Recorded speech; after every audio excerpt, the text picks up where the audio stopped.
Selamat pagi Bapak Ibu dan saudara-saudaraku, apa kabar pagi ini? Harapan dan doa saya, kita semua sudah bangun dengan sehat dan semangat untuk melanjutkan aktivitas hidup kita di dalam kasih Tuhan. Salam sejahtera bagi kita sekalian. Marilah kita merendahkan diri di hadapan Tuhan untuk menerima sabdanya. Semoga menjadi pandu kita untuk menjalani hari kita di hari ini. Pagi ini saya mengajak kita sekalian untuk membaca firman Tuhan dari Kejadian pasal 20, ayat yang ke-9 sampai ayat yang ke-13 demikian.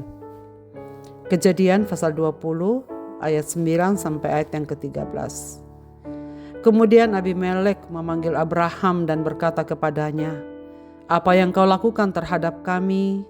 Apakah kesalahan yang kulakukan terhadap engkau sehingga engkau menimbulkan dosa sebesar ini atas diriku dan kerajaanku? Engkau telah melakukan perbuatan-perbuatan yang seharusnya tidak dilakukan terhadapku." Abimelek berkata lagi kepada Abraham, "Apa yang kau pikirkan sehingga engkau melakukan hal ini?" Lalu Abraham berkata, "Pikirku tidak ada takut akan Allah di tempat ini, sehingga aku akan dibunuh karena istriku. Lagi pula ia benar-benar saudaraku, anak ayahku, hanya bukan anak ibuku, tetapi kemudian ia menjadi istriku. Ketika Allah menyuruh aku mengembara pergi dari rumah ayahku, aku berkata kepada istriku, 'Tunjukkanlah kasih-Mu kepadaku. Katakanlah tentang aku di setiap tempat di mana kita tiba, dia saudaraku.'" Saudara-saudaraku yang dikasihi Tuhan, Allah yang tetap setia. Pengkhianatan bisa dilakukan oleh siapa saja, tak penting apa latar belakangnya. Mengingkari sebuah perjanjian sesungguhnya mudah dilakukan. Mengingkari kesetiaan bisa dilakukan oleh siapa saja, entah orang yang beriman ataupun tidak. Dalam kaitan dengan hidup berumah tangga, hal ini pun bisa terjadi, baik dilakukan oleh suami ataupun istri maupun kedua-duanya. Saudara, ini nyata dalam teks yang kita baca pada pagi ini. Abraham sebagai orang beriman yang sementara berjalan atas petunjuk Tuhan untuk meninggalkan negerinya menuju ke tempat yang Tuhan telah sediakan baginya.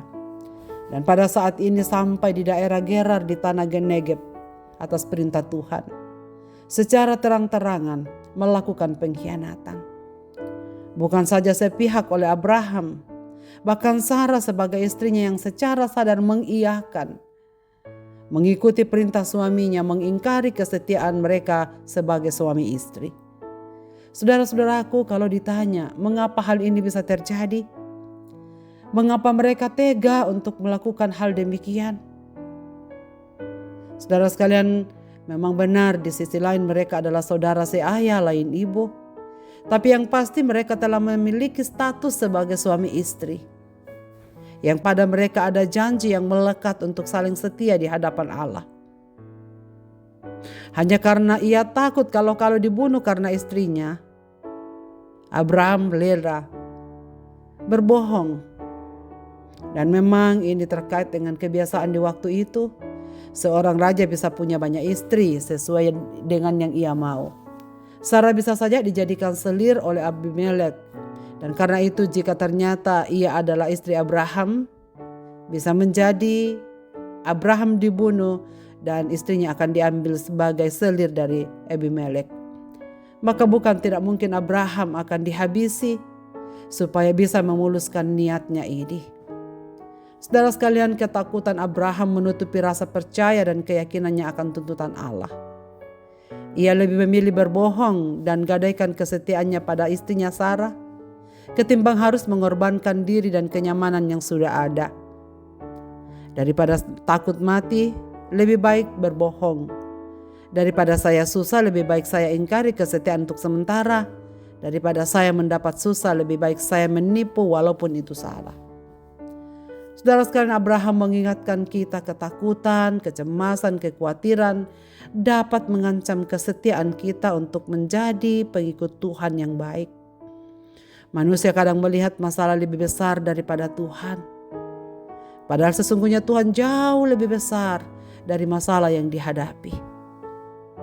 Ujian kesetiaan keluarga hari ini bisa berupa makanan, minuman, status sosial, jabatan, kemewahan, atau berupa gaya hidup, seringkali menjadi manusia lupa diri dan mengingkari kesetiaannya kepada Tuhan. Sehingga bisa menggadaikan kesetiaan karena berbagai faktor.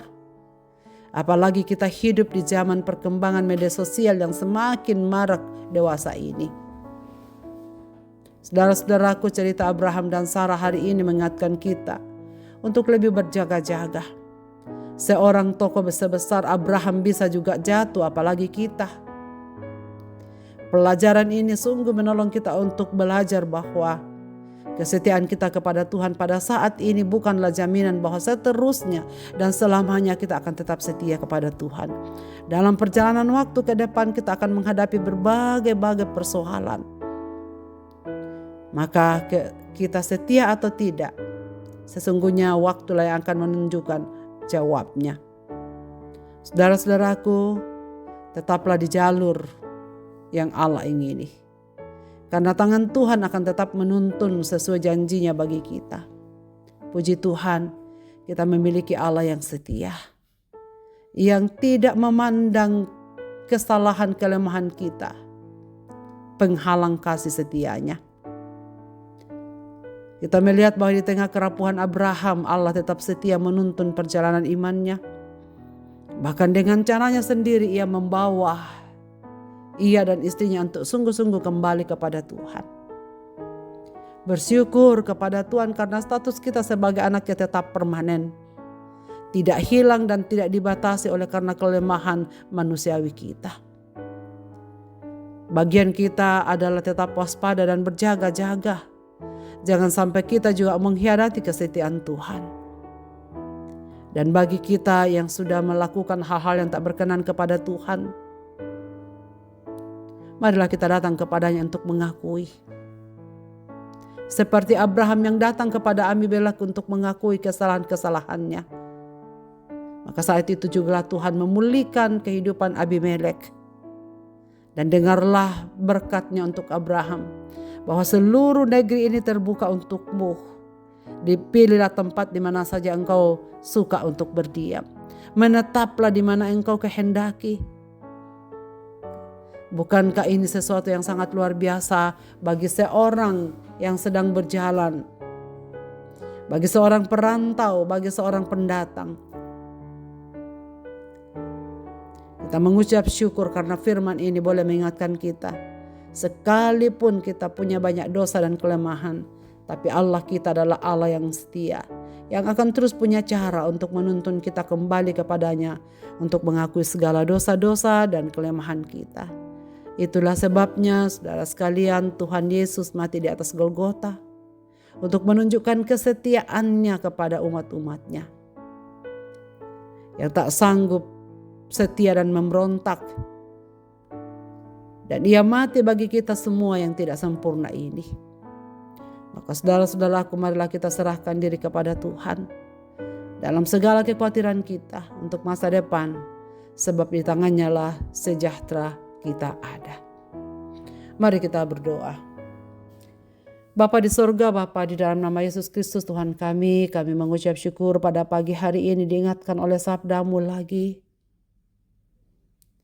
Bahwa Tuhan menuntut kesetiaan kami. Sebab Engkau adalah Allah yang setia adanya. Kami mengucap syukur bahwa dalam perjalanan lintas waktu di dalam hidup ini, kami perlu Tuhan. Jangan pernah Tuhan meninggalkan kami, agar kami dapat menjalani hari ini di dalam anugerah Tuhan. Hamba-Mu berdoa bagi segenap anggota jemaat-Mu, apapun masalah yang sedang dihadapi dan dimanapun mereka berada, biarlah Tuhan memberkati hidup mereka. Mereka yang sedang susah hati, Tuhan hiburkan. Mereka yang mengalami bencana alam di berbagai tempat, Tuhan tolonglah. Mereka yang sedang kehilangan arah, Tuhan kuatkan. Pakai cara-Mu untuk membawa diri datang kepadamu Tuhan. Agar umat-umat-Mu sepanjang hari ini menjalani harinya dengan baik di dalam anugerah Tuhan saja. Ke dalam tangan kasih-Mu Bapa kami serahkan hidup kami di sepanjang hari ini. Biarlah kami mengalami pertolongan Tuhan secara baru. Di dalam dan demi nama Yesus Kristus Tuhan dan Juru Selamat kami berdoa. Amin. Selamat beraktivitas Bapak Ibu dan saudara-saudaraku. Tuhan Yesus memberkati kita sekalian.